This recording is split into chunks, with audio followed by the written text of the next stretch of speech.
Here's the tower.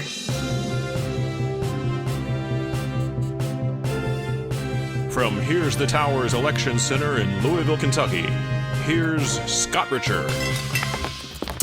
Oh, thank you, Scott. And hello, everybody. Hello, everybody. This is a special audience participation episode of Here's the Tower.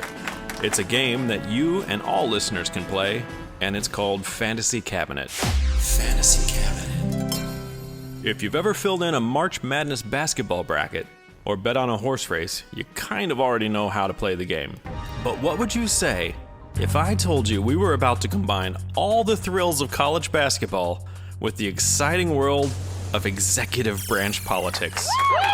Fantasy Cabinet. I'm inviting you and all my listeners to compete in this game to guess who will be in the Cabinet of the United States next year. Nice. Here's how it works. You may have heard something about this. There's a presidential election coming up in the United States on the 3rd of November 2020. What? When a presidential election happens, it almost always means that every position in the cabinet will change shortly thereafter. The cabinet consists of the vice president, the secretary of state, and 14 other people who are the heads of federal executive departments. Agencies such as Department of the Interior, Department of Defense, Department of Education, and so on. A new president typically picks new people to head all these departments. And when a president is re-elected, current cabinet members often use the occasion to move on to other work, or the president uses the opportunity to bring in fresh faces. Okay.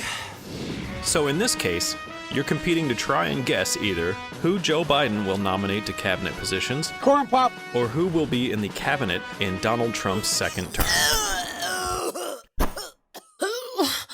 The game is simple. Fantasy Cabinet. Starting today, September 23rd, 2020, you can go to kcomposite.com/cabinet to fill in your bracket. If you think Biden will win the election, you can fill in your bracket with the people you think Joe Biden will nominate to be in his cabinet. If you think Trump will win the election, or refuse to leave office or seize power like Stalin or somehow otherwise remain in office, you can fill in your bracket with the people that you think he will nominate to his second-term cabinet. Somebody from China. Or you can play it both ways. Choose a Biden pick for Secretary of Commerce and a Trump pick for Secretary of Energy. Something like that. You're basically just trying to get the most of them correct, so you can play any strategy you like. Here's how the cabinet nomination process works and how scoring works for the game. Fantasy Cabinet. Cabinet members are nominated by the president, then either rejected or confirmed by the Senate.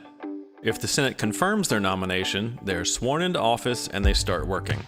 Or in Trump's case, they begin enriching themselves or they start collecting damaging information so they can make money writing books about it instead of standing up to corruption. Can you believe that bullshit? For each person you correctly pick, you'll get 1 point when they are nominated by the president. You'll get an additional 2 points if that person is confirmed by the Senate. And you'll get 4 more points when they are sworn into office. Bing, bing, bong, bong. So for each person you pick, you have the possibility of earning 7 points. Yeah. As a fallback bonus, you'll also get 1 point for each person you pick who is nominated for a different office in the cabinet.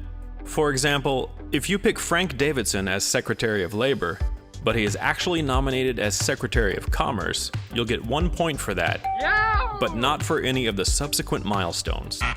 Fantasy Cabinet.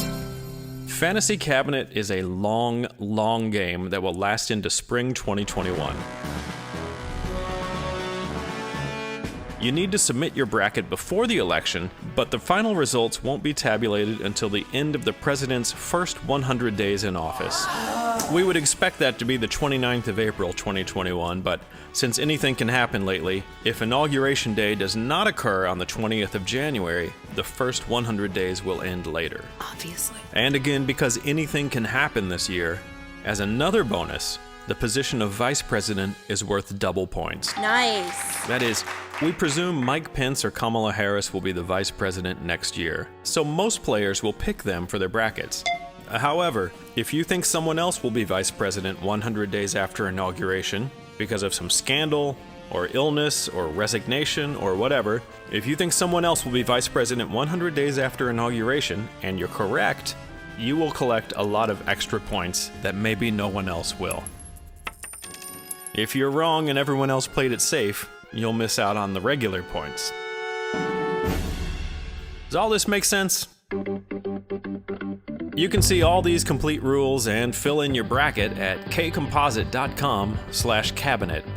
Are you ready to play Fantasy Cabinet? Fantasy Cabinet. It's incredibly unlikely that someone will correctly guess all 16 cabinet positions, so the winner will be the player with the highest score. And what can you win? Not only will you have sick street cred in Tower Nation, but I will announce your name and the results on the show. The top point earner will also receive a very special Here's the Tower coffee mug.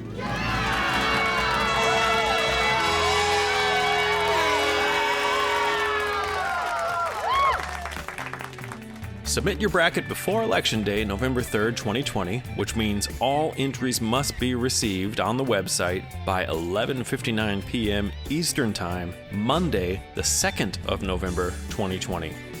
So fill in your bracket today at kcomposite.com/cabinet and share this episode with your political junkie friends and family and get them to play. This is Fantasy Cabinet. Fantasy Cabinet.